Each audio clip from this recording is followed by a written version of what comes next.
And at 10, Crying Child. Okay, so I'm putting this one at number 10 because I personally don't think that the Crying Child is a Springlock victim. To me, there's just no logical way that that animatronic jaw should have crushed his skull, because, you know, the Springlocks were already active and that would require a lot of power to crush a skull anyway. However, it is possible that since this is a series about haunted animatronics possessed by spirit metal, that logic kind of gets thrown out the window. So assuming that he is a Springlock victim, that's brutally scary. Being thrown into an animatronic's mouth and crying so much that you make the jaw snap onto your own skull, killing you instantly? Holy crap, that is nightmare fuel. That's why some people are scared of robots or animatronics, and while it may not be realistic, the possibility of it happening is still horrifying to say the least, especially since not even that long ago he lost his sister to Circus Baby, and that's pretty messed up. And I'm sure that Michael, who put the kid in his mouth, as long as, you know, I'm wrong about my theory, he'd be scarred for life, and I think I would be too. Before we move on to number 9, can you do me a favor and smash that like button and subscribe if you haven't yet if you are looking forward to this list. I saw a load of comments asking for it, so this better not flop. If it flops, so help me, you will all have a reckoning. The more likes we get, the more likely we are to do a part 2, and it also helps us against the algorithm almighty and lets us grow the channel, which means more cool vids for you, so you know, it's a win-win, so thank you. And at 9, The Twisted Ones. The Twisted Ones novel starts a year after The Silver Eyes ended, with Charlie in university. One day, however, Clay Burke comes to see Charlie, and for some reason brings her to see a corpse with familiar wounds. This could either be because she would recognize them, or because she was working with the police, or because they had to advance the plot. I don't know, I haven't read the original novels, but I want to. However, looking at the wounds, she confirms that they are in fact a Springlock failure, meaning that we have an unnamed Springlock victim in the Twisted Ones novel. If this character does have a name, like if it's revealed in later down the line or something, please let me know, because I couldn't find one online. However, while this may seem insignificant to you, the real horror of this number comes from what it signifies. This Springlock marks the return of William Afton, since at the same time, Clay also tells her that a blood sample they took from Afton showed that the body was a fake, or at least it was fake blood. The return of a killer, and the purple guy of all of them, that's pretty damn scary if you ask me. And it ain't The New Kid. Continuing with the theme of FNAF books, what about the story The New Kid from 1:35 AM, the third Fazbear Frights book? The story revolves around Devon, Mick, and Kelsey. Devon and Mick are outcasts. They aren't popular, they aren't cool, but when the new kid Kelsey arrives at their school, they make a new friend, despite Kelsey being charismatic and adored by everyone else in the school. Over time though, Devon grows jealous of Kelsey, since Kelsey has everything that Devon wants. So in an act of revenge or to gain control, because you know that's kind of serial killery, Devon hatches a plan to lure Kelsey to an abandoned Freddy Fazbear's to trap him in a Springlock suit for a couple hours, to try to humble him, I guess. But the plan goes horribly wrong. After getting in the suit, the Springlocks fail, as expected, because you know this is a FNAF book, causing Kelsey's blood to soak into the fur of the animatronic and pull around the ground. Devon and Mick leave Kelsey for dead so that they won't get in trouble, but something doesn't feel right. So a week later, Devon returns to make sure that Kelsey's body is still there, for some reason. He sticks his hand into the animatronic's mouth to feel if it's there, and snap! The Springlocks fail yet again, as per usual, and Devon gets his hand stuck inside the suit and bleeds out, but not before seeing a body in the suit, but with black hair instead of Kelsey's blonde hair. If that's not scary, then you need to go see a doctor, because that's bone chilling. That's messed up. No. And at 7, Grim Fredbear. Grim Fredbear is one of the antagonists from Final Night's 3 Nightmares Awoken. He's only active on Night 5 and found in the left hallway. Grim Fredbear resembles the normal golden Fredbear suit, only with his suit glowing a deep purple while the interior of the suit glows a bright white. His upper face appears to be torn off, including his eyes, leaving an empty, hollow, gaping hole in its place. The inside of the mask, though it appears like there's nothing really inside, actually conceals a white, pale human head that can only be seen during his jump scare. And before you ask, yes, it's mine. The animatronic is clearly meant to be a reference to Shadow Freddy and the theory that the Shadow animatronics were Springlock victims, which was later confirmed by Scott to be false when stating that William was the only victim of a Springlock failure. And in the museum level, which unlocks after Night 5, it is revealed that Grim Fredbear is a Springlock victim, saying, quote, another Springlock failure victim, the second generation of Fredbear. And at 6, Grim Chica. The first Springlock victim in the Final Night series, Grim Chica is a primary antagonist in Final Nights 3 Nightmares Awoken. Unlike others, she is not a Reaper animatronic. Grim Chica holds a strong appearance to the Springlock suit on the poster in the Night 3 cutscene, but her faceplates are very hard to spot and she's almost entirely purple. She really resembles Toy Chica. The glowing accents inside of her resemble a human corpse. She lacks a bib unlike the original Chica, and her overall body is very slim like the original Toy Chica, except for her hips, which appear to be much wider. Got the baby birth in hips. I regret that immediately. And she lacks shoulders or upper arms, with her forearms protruding from her armpits. Grim Chica is also revealed to be a Springlock victim in the museum level, saying, quote, "A victim of a Springlock failure, forever forced to haunt the suit she is wearing, now being manipulated by your sister and mother. Tried spray on tan, still very pale." Why is that so relatable to me? Like, no matter what I do, I'll always be pale and pasty. Not the whole being manipulated by your sister and mother thing. That's weird. But like, I'm okay with forever being pasty. However, I did rank this above Grim Foxy because like, it's Chica. And look what they did to my girl Chica. I'm sorry, Mommy Kentucky, for the transgressions. Halfway through in at number 5, Garvey. A psychopathic, cold-blooded killer. He stopped being human long ago. That's how Garvey is described in the extras of Dormitibus, the game from which he hails. Garvey is the penultimate antagonist of Dormitibus, and as a human, he was the man who murdered the missing children. He later went on to get trapped in Spring Bonnie, becoming Springtrap, and then was burnt to a permanent death in the Fazbear Frights fire. Garvey is a more gory version of Springtrap from FNAF 3. However, he is not William Afton, as the game was released before the name reveal, even before FNAF 4. Springtrap, but with hardly any exosuit or animatronic casing, whatever you want to call it. He crawls on all fours and uses his left hand as a foot and his left foot as a hand, like some demonic monkey from hell that Satan didn't sanction the creation of. Just look at this thing and tell me that it shouldn't be on this list. If you do, you'll be lying. And at 4, Golden Call. As a human, when alive, Golden Call's name was Kyle. However, he is now a Springlock victim stuck inside a Golden Freddy Springlock suit.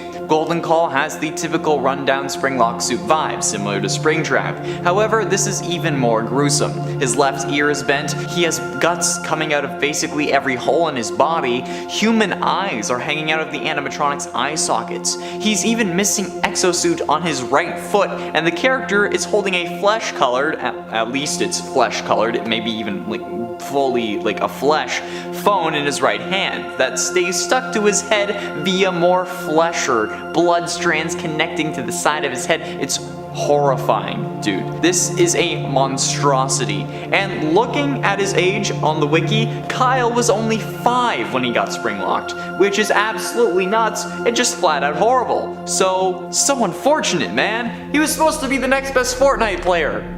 That's a joke for the long-term subs. You know it. And at 3, Am I Real? Am I Real, also known as Cake Bear, is presumably the primary and most recurrent antagonist in Dormitibus. Am I Real has 2 different forms. His first form is Cake Bear. Cake Bear's design originated from the Save Him minigame, where he delivered cake to children while a kid is murdered outside. He is the predecessor of both Fredbear and Freddy Fazbear. Cake Bear is a brown bear animatronic that also acts like a Springlock suit that appears in most of the main nights. Although they do look similar, the only similarities he has to Freddy Fazbear in reality is that they both possess a top hat, are brown, have blue eyes, and are a bear. Am I Real's second form is a form that resembles Springtrap, however. This form has a green color much like Springtrap and contains human remains. His right eye socket has gotten bigger on the side and a big hole can be seen on the right side of his head. His top hat has received some withering on it as well, and his lower jaw is slanted and worn down, no longer circular like Cake Bear's. He also has a sizable hole in the right side of his torso, revealing organs. Ha, lovely. Rips and tears cover his arms, revealing more human remains.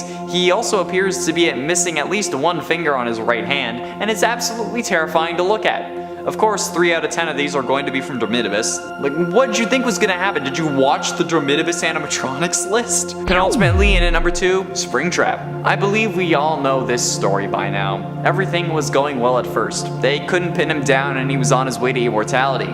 Once William discovered Remnant, however, he spiraled. He wanted to use it to fuel his life and make himself truly immortal. So, in an effort to study it further, William lures possessed animatronics to the back room that they can't access and uses it to dismantle them. planning to melt down their endoskeletons to make soul-infused metal. However, by doing this, he unknowingly releases the souls of the victims he claimed oh so long ago. Shocked, he tries to scare them by getting into his spring bodysuit, which also coincidentally makes him feel more powerful. However, this haste coupled with the leaking in the back room causes the spring locks to fail, crushing him in torturous agony for the next 30 years. However, he didn't die from this. As we learn in the man in room 1280, he was being kept alive by the spirit of another victim. So he was living that agonizing pain for 30 years, and that makes him damn well deserving of the number 2 spot. And before you ask, no, him and Garvey are 2 separate characters, meaning that they can both be included on this list. You're welcome. Finally, in at number 1, you. A spoiler alert for a fan game, and if I say which fan game, it's going to spoil it. So if you want to avoid spoilers, click away now. And thanks for watching. I'll give you a chance to do that now. Okay, now that you've prepared for spoilers, A Shadow Over Freddy's is a FNAF fan game created by FizzNom on GameJolt. It released on April 25th, 2018, and since it was made by the same guy who is currently working on FNAF Plus for the Fazbear fanverse, you know it's bound to be good. The gameplay of A Shadow Over Freddy's is a hybrid between a traditional point-and-click game and a free-roaming horror game. The player wakes up to find themselves with no memories in a black and white abandoned Freddy Fazbear's Pizza, and is tasked with surviving 5 nights in escaping the restaurant. The player is given a different task each night and must complete said task before 6 AM and without being attacked by any roaming animatronics. However, the ending of the game has you getting trapped in a Springlock suit and left to rot, meaning that you are a Springlock victim, which is probably the scariest victim of them all, cause I don't know about you, but I'd rather not get Springlocked. Although I know there are plenty of you that would just love that. You'd fill the suit with liquids that aren't blood, and that's messed up. Like, I'm not one for kink shaming, but yeah, there's kinks, and then there's like being killed, you know? I don't know how else to put that. And at 10, William Afton. Again, could William have suffered a Springlock failure before getting trapped in the spring bodysuit like we see in FNAF 3? It's possible, and it certainly appears like that's the case in the FNAF novels, since William is described to have scars that are consistent with the Springlock failure before becoming Springtrap in the novels. So could it have happened in the games? Could William have been the reason the Springlock suits were retired? Since we hear of an unfortunate incident at the sister location, so is that unfortunate incident William? There are plenty of people it could be, but William having to deal with it would certainly get them put out of commission for a time. But with William continuing to use the suit and putting it on when the room was wet like we see in FNAF 3's cutscene, it suggests that that's probably unlikely, but it's still possible. So since this list is possible Springlock victims, I think he deserves to be on this list, at least at number 10, since can we really talk about Springlock victims without mentioning good old Willie Afton?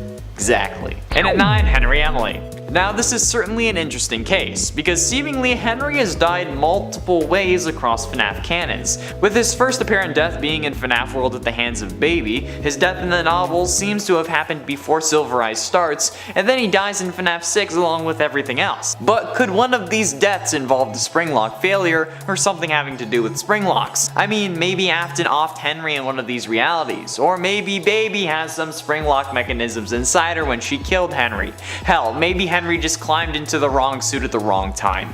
It's a question that we don't really pay attention to because, well, Henry's death doesn't mean much to the story, unfortunately, but it's still true. Henry dying doesn't really mean much to the overall FNAF lore, and we didn't even know he was alive until FNAF 6, so maybe for irony's sake, Scott had him bite the dust in a quicker way, rather than just, you know, burning alive, because that sucks. Maybe he wanted to prevent himself from even more severe agony so that he didn't possess something. And at 8, Phone Guy. Phone Guy's death is one of the most mysterious deaths of all. We hear him die in FNAF 1 on night 4 with the sound of multiple animatronics banging on his doors, but we never really get an explanation as to what happens to him. We know he dies, but other than that, it's all speculation. One of the theories though is that animatronics got him and shoved him into a suit, resulting in a very painful death, especially since at this point the Springlock suits were either still in operation or hadn't been totally removed. The actual timeline of the events of the Springlock suits is a little messy since we don't really have years for things like them getting scrapped, yet it's still still possible that Phone Guy was shoved into one or maybe used it to hide. After all, maybe Phone Guy is secretly William Afton and Scott just didn't want us to know that yet or something. I still feel like that might have been in the realm of possibility. Maybe not now, but it was. And at 7, Michael Afton. This relies on heavy speculation and assumption. However, if the entered enema is truly what killed Michael's body, then could it be considered a spring locking? We don't really know if the Funtime animatronics have spring locks, but we can assume that they do thanks to their moving parts and abilities like a giant claw that goes out and stores items. But this would also mean that Ennard would have at least some of those same parts. So if the Funtime animatronics that were made around the same time as the original Springlock animatronics used similar parts or techniques, which is likely, that means that Michael Afton would also be a Springlock victim. We don't need solid proof since this is a possible Springlocking victims list, so proof of possibility is all I really need. And honestly, I think that this would provide a good explanation as to why he turned purple. Since people who die don't turn purple. Instead, if they rot, they would most likely be depicted as green, especially when another major character is linked to the color purple. So, if that is indeed bruising, it would make sense if the Springlock mechanisms were hurting him from the inside out. And at 6, Bite of 87. The Bite of 87 is such an infamous incident that I can already hear people groaning in the comments. However, what if the victim of the Bite of 87, whoever that actually was a victim of a Springlock failure? It could make sense, since the animatronics had no harmful tendencies before this, so a Springlock failure is a reasonable assumption as to why someone got a frontal lobe removed. And a Springlock failure, assumingly, would definitely provide enough power to do that, since the Springlocks themselves would snap with such ferocity, and would probably circumvent the whole needing more power to do that thing. And if it was Jeremy, it would explain why the animatronics were suspended, because now one of their employees was bit and they had to promote him and fork over some extra cash to make sure that he didn't sue. So overall, whoever the Bite of 87 victim is could definitely have been a Springlock victim. Halfway through into number 5, Shadow animatronics. One of the oldest theories is that the Shadow animatronics are the first Springlock victims. This comes to us after the FNAF 3 Phone Guy dialogue that mentioned multiple and simultaneous Springlock failures, which some interpreted as multiple Springlock suits failing at once, since the term Springlock in this situation is used to describe the suit as a whole and the individual Springlock mechanisms that hold back all the robotic parts in the suit. So the line of multiple and simultaneous Springlock failures could mean multiple of the Springlocks inside the suit failing at the same time, or more than one suit failing at the same time. This led some to theorize that previous employees were killed in the Springlock suits, which is where the Shadow animatronics came from. This is supported by the fact that these shadows are of Freddy and Bonnie, the two animatronics that have Springlock versions. And while there are holes in this theory, there is potential that this is the case. So the Shadow animatronics are possible Springlock victims. I'm gonna have to keep saying that because people in the comments are gonna get mad. It's like, oh, they weren't Springlock, they could have been. It's possible, and that's the list, okay? And at 4, Cassidy. Cassidy is the most mysterious victim in the missing children's incident. Her name was hidden for years, only really being discovered recently, and honestly we don't know too much about her. We don't know how she died, so the potential is there for her to be a Springlock victim. Maybe William knew that it would be easier that way. After all, she does possess Golden Freddy, who we figure it was a Springlock suit that ended up having the guts removed, hence the slumped overness. However, if this was the case and Cassidy's body was in that suit, they would have found it when they were gutting him. But maybe William was the one who gutted it, considering how he was the suit technician. And I mean, like, to be fair, for a suit technician, he did miss a fatal flaw with the animatronics that he literally designed, since, you know, he got snapped when the suit was wet. Either way, Cassidy being a Springlock victim would help explain a lot in the series. Just, you know, the hallucinations and whatnot. Getting close to the end into number 3, Kelsey. Kelsey is in essence the main antagonist of the Fazbear Fright story, the new kid from the third Fazbear Frights book 135 AM. Kelsey had just moved to town and ends up making friends with the protagonist Devin. Devin ends up getting jealous of how much everyone loves Kelsey, so he hatches a plan with his friend to trap him in a Springlock suit for a few hours. However, when they unleash their plan, the Springlock suit fails and kills Kelsey. At least, so they thought. Since a week later, Devin returns to make sure Kelsey is still there, for some reason, only to find a different body in the suit. He knows that it's someone someone else because the hair color's different. And then Devin gets stuck and bleeds out, only for the story to cut back to Kelsey meeting 2 more kids at his new school. This is an interesting story because while Kelsey did get spring-locked, he ended up being fine. So what happened? Some think that Kelsey is a ghost, while some think that he's the one you should not have killed. But no matter what, we all feel like there is a high possibility that Kelsey was a springlock victim, at least when they were alive. We don't know how and we don't know when, but it's a definite possibility. And ultimately, in at number 2, missing children. Much like the Cassidy situation, the entirety of the missing children involved in the missing children's incident may have been springlock victims. We're still unsure as to the method of extermination that William used on the screaming pests. Sorry, the kids who run around in my building hallways they're still getting to me. If they ever go missing though, these videos are not going to help me. Anyway, we don't know how William dispatched of these kids before shoving them into the suits, and honestly there may not be a way that he killed them before shoving them in. The act of putting them in the suits may very well have been what killed them, which would make sense given that a springlock incident would be more agonizing than a simple knife to the chest.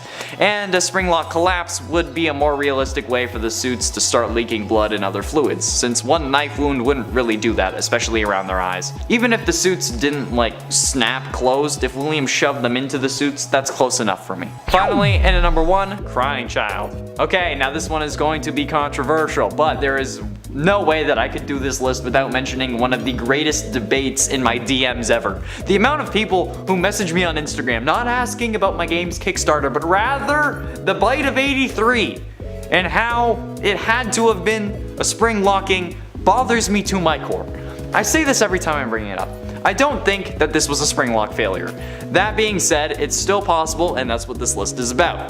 The reason I don't think it was a spring lock failure is because the fredbear suit was already in animatronic mode, meaning no spring locks would have a chance of failing. Since, keep in mind, a spring lock failure refers to the spring lock mechanism failing to stay open, meaning it snaps back into animatronic mode. That's why it's bad if someone is inside, and there would be no spring lock mechanism in and around the mouth because it would always be in animatronic mode, since the jaw just moves up and down. But nevertheless, it's still a possibility, since logic and physics doesn't seem to apply to the FNAF world, which is made evident by those goddamn doors from FNAF 1. Even if they're electromagnet, they would still be open with power, so if they ran out of power, they would end up closing. Just saying.